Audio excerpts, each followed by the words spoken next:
एक बार एक बहुत ही दुखी व्यक्ति एक महात्मा के पास आकर कहता है, मैं अपने जीवन से बहुत दुखी हूँ। मैं अपनी बीवी, बच्चों और अपने परिवार को भी खुश नहीं रख सकता। मैं अपने लिए भी कुछ नहीं कर पा रहा। कभी कभी तो मुझे अपनी जिंदगी को खत्म कर देने के भी ख्याल आते हैं। आप इतनी साधनाएं करते हैं, इतनी तपस्या करते हैं, क्या आप मुझे कोई ऐसा मार्ग बता सकते हैं जिससे मैं अपने बुरे वक्त से बाहर आ सकूं? मेरा बहुत बुरा समय चल रहा है। 2 वक्त की रोटी का इंतजाम करना भी मेरे लिए बहुत मुश्किल हो गया है। अब आप ही बताएं कि मैं ऐसे वक्त में मैं जिंदा रहूं तो कैसे रहूं? कैसे अपने परिवार को खुश रखूं? कृपया करके कोई साधारण सा तरीका बताने की कृपा करें ताकि मैं आसानी से समझ सकूं, क्योंकि मैं बहुत पढ़ा लिखा नहीं हूं। अगर आप बड़ी से बड़ी ज्ञान की बातें करेंगे तो शायद मैं कभी समझ भी नहीं पाऊंगा। ये सुनकर महात्मा ने मुस्कुराते हुए कहा कि तुम एक काम कर सकते हो। फिर महात्मा ने सामने की ओर इशारा करते हुए कहा कि उस ऊंची पहाड़ी पर एक मंदिर है और उस मंदिर के पास चींटियों का एक घर है जहां पर हजारों चींटियां रहती हैं। तुम्हें सुनने में बड़ा अजीब लगेगा, लेकिन वो चींटियां उस मंदिर की जमीन को खराब कर देती हैं, उस मिट्टी की उपजाऊ शक्ति को खत्म कर देती है, जिसके कारण वहां पर कोई भी पेड़ या कोई भी घास पनप नहीं पाती है। तुम मेरा एक काम करो, उसके बाद मैं तुम्हें तुम्हारे सवालों के जवाब दूंगा। तुम 7 दिन तक रोज उस पहाड़ी पर जाओ और उस चींटियों के घर को तहस नहस कर दो, उसको तोड़ दो। जब भी तुम्हें कोई चींटियों का घर दिखे मंदिर के आसपास, तो उसे वहीं पर तहस नहस कर देना। लेकिन याद रहे, घर को तोड़ने में कोई भी चींटी मरनी नहीं चाहिए। इस बात को समझने का प्रयास करते हुए वो युवक वहां से चला गया। शायद उसको कुछ समझ में नहीं आया था कि महात्मा जी ऐसा क्यों करवा रहे हैं।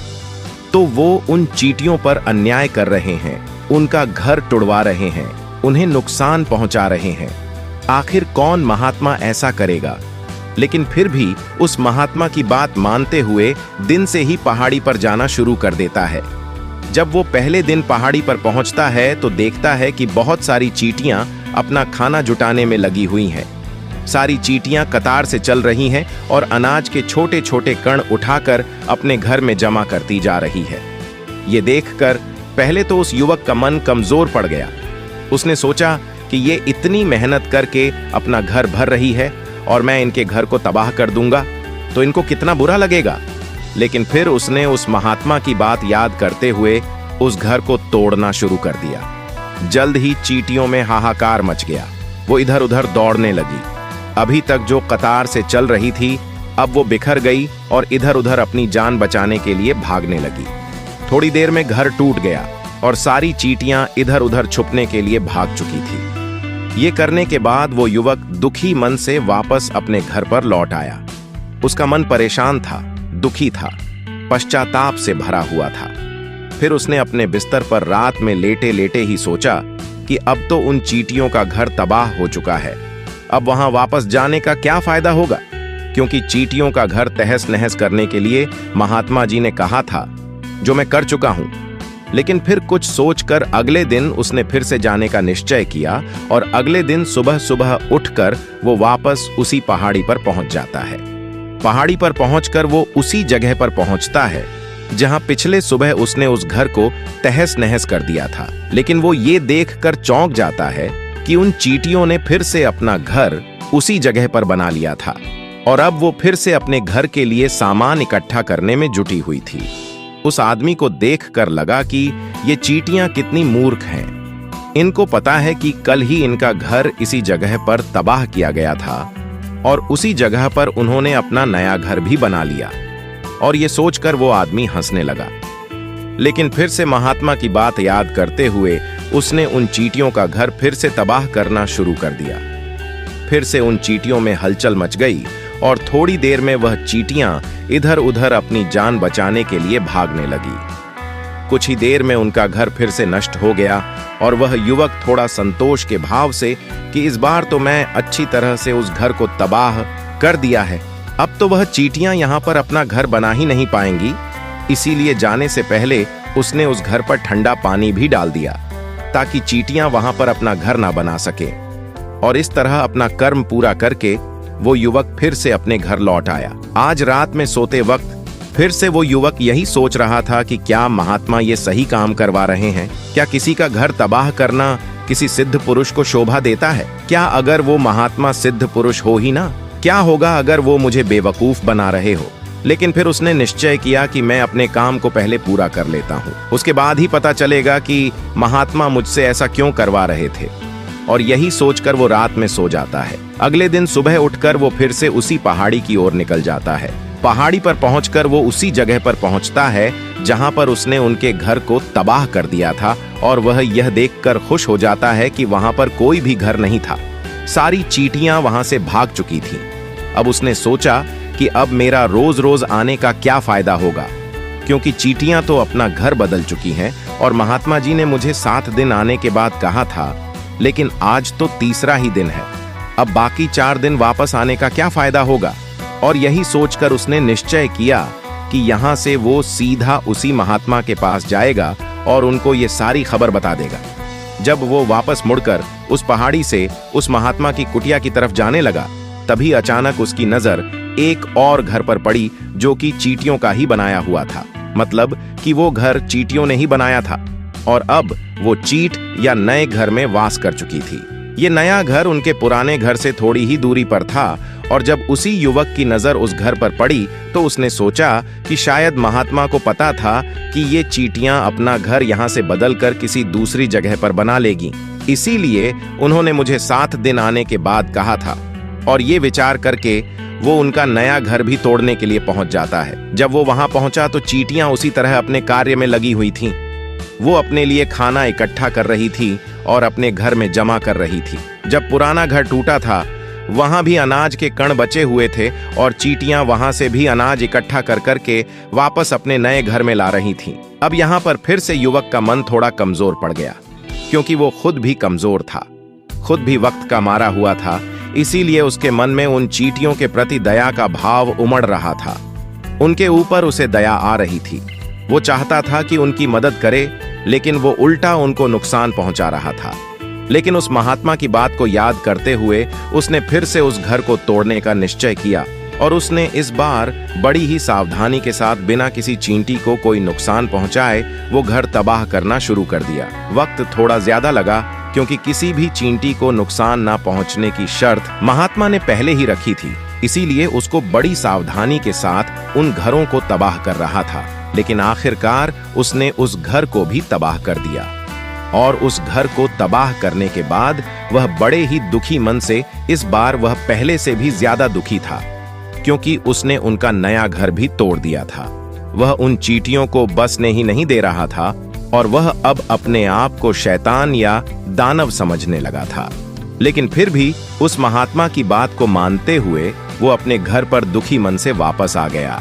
रात में सोने से पहले एक बार उसने फिर से सोचा कि मैं कितना बड़ा शैतान हूँ, कितना बड़ा दान हूँ। पुराना घर तो छोड़ो, मैं उन चींटियों को कहीं भी बसने के लिए कोई जगह ही नहीं दे रहा हूँ। वो चींटियां मेरे बारे में क्या सोचती होगी?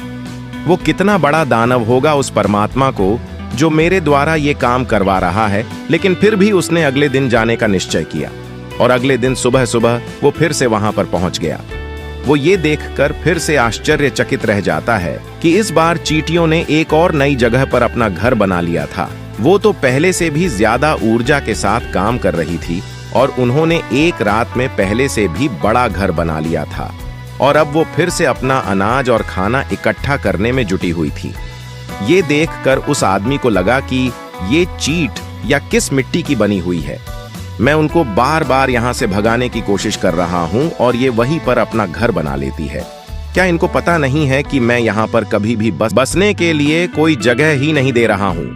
ये चींटी है, दिखने में इतनी छोटी है, लेकिन फिर भी ये मुझसे हार नहीं मान रही है। बड़ी ताज्जुब की बात है।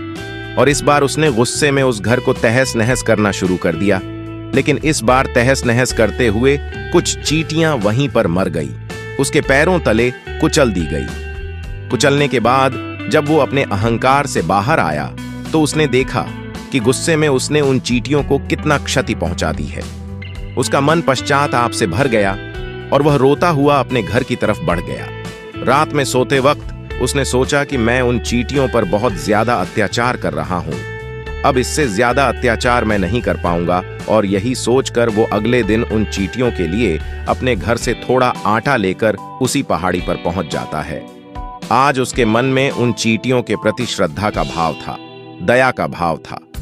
आज वो उनकी मदद करना चाहता था। और जब वो वहां पर पहुंचा तो चींटी या फिर से अपने नए घर को बनाने में जुटी हुई थी। उसने बड़े ही करुणा के साथ उन चींटियों को अपना लाया हुआ आटा खिलाया।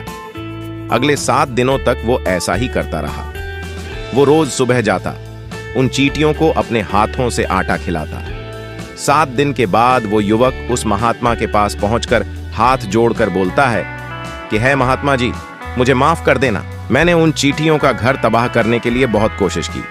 मैंने उनका घर तबाह किया भी एक बार नहीं, 4 बार मैंने उनका घर तोड़ा। उसके बाद मैं हिम्मत नहीं कर पाया, उनके घर को नहीं तोड़ पाया। मैं समझ सकता हूं कि मैं आपका काम पूरा नहीं किया और इसके बदले आप मुझे तरीका भी नहीं बताएंगे जो कि मुझे मेरे बुरे समय से बाहर निकाल सकता है। लेकिन मुझे इसका कोई परवाह नहीं है। मुझे लगता है कि मैंने जो किया वो सही किया। ये मैं आपसे आज्ञा लेकर वापस जा रहा हूँ। कृपया मुझे वापस अपने घर जाने की आज्ञा दीजिए। ये सुनकर महात्मा ने मुस्कुराते हुए कहा कि अरे बेटा, कहाँ चल दिए?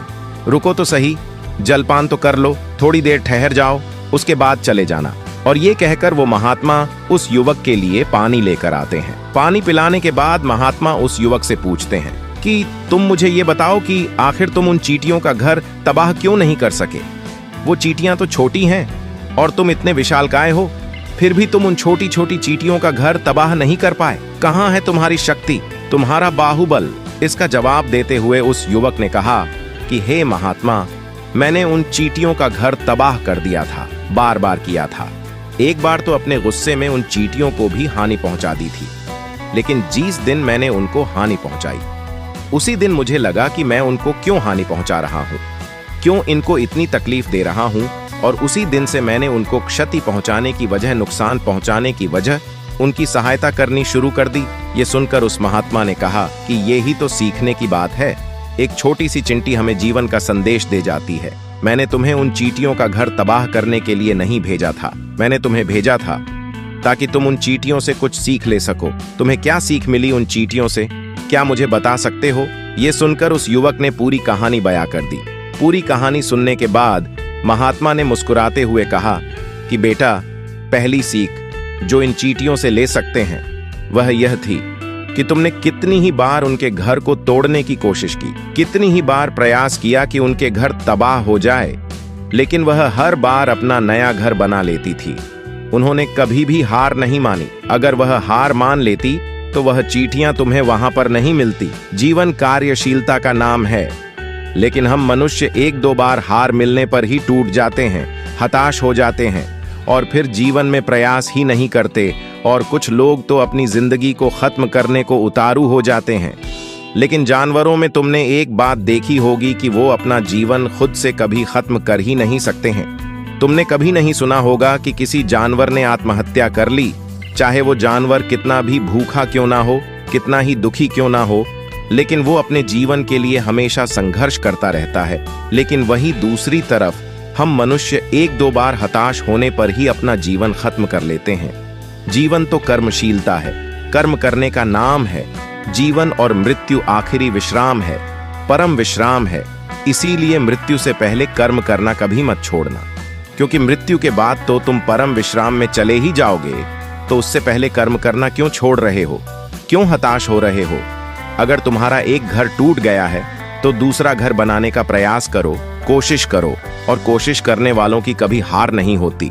ये तुम उन चींटियों से देख चुके हो। देखने में तुमसे कितनी छोटी है वो चींटियां और तुम इतने बड़े हो, लेकिन उनका मन तुम्हारा मन से इतना बड़ा है, इतना विशाल है, इतना दृढ़ संकल्प है कि इतनी बार घर टूटने पर भी उन चींटियों ने कभी हार नहीं मानी। दूसरी सीख ये है कि जब भी हमारे ऊपर बुरा समय आता है, हमें लगता है कि यह समय कभी नहीं जाएगा, यह समय मेरे जीवन को बर्बाद कर देगा, मुझे कभी नहीं जीने देगा। और अपने इन्हीं ख्यालों से, अपने इन्हीं विचारों से, जिसका असलियत में कोई भी अस्तित्व नहीं है, वह सिर्फ विचार है, और वही विचार हमारे मन को दुखी कर देती है और इसीलिए हम प्रयास करना भी छोड़ देते हैं। लेकिन तुम खुद सोचो कि बार बार प्रकृति हमें क्षति पहुंचाएगी, नुकसान पहुंचाएगी, लेकिन कब तक पहुंचाएगी? अगर हम बार बार फिर से उठ के फिर से नया प्रयास करते रहेंगे तो प्रकृति भी हमारे सामने घुटने टेक देगी, और वो भी एक दिन हमारे ऊपर दयावान हो जाएगी, कृपालु हो जाएगी, और वो हमें सब कुछ देने लगेंगी जिसकी हमने कभी कामना की थी। तुमने खुद देखा कि तुम उन चींटियों को तबाह करने के लिए पहुंचे थे, लेकिन बाद में तुम ही उन चींटियों को अनाज और आटा देने लगे। तुम ही उन पर कृपालु हो गए। क्यों हुए? क्योंकि तुमने देखा कि वो चींटियां हार ही नहीं मान रही हैं। इसी तरह अगर तुम भी अपने जीवन में कभी हार नहीं मानोगे तो एक ना एक दिन ये प्रकृति तुम्हें वो सब कुछ देगी जो तुम अपने जीवन में पाना चाहते थे। इसीलिए 2 सीख याद रखना, कर्मशीलता कार्य करते जाना, और दूसरा कि एक न एक दिन प्रकृति तुम्हारी उस कर्म का परिणाम तुम्हें जरूर देगी। मैं उम्मीद करता हूं कि आपको यह वीडियो में काफी कुछ सीखने को मिला होगा। ऐसे ही वीडियो देखने के लिए चैनल को सब्सक्राइब कर लें। वीडियो देखने के लिए धन्यवाद।